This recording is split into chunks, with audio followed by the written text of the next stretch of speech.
Hey guys, welcome back to The Works. Today I will be teaching you how to lube a 5x5.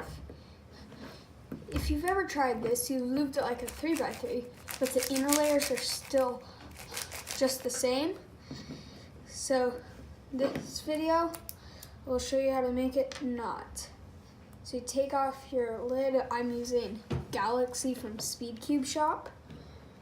You just open up this layer and put in a drop.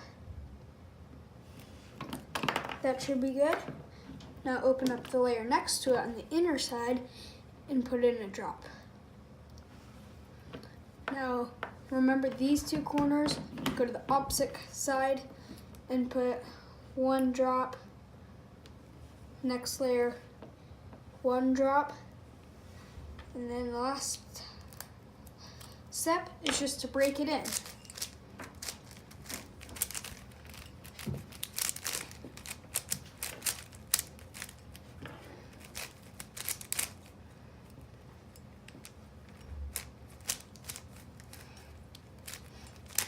So maybe do like a solve. I'm not fast at 5x5, so I won't do that.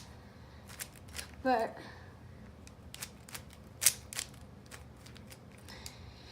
so that's how you can lube a 5x5. Bye.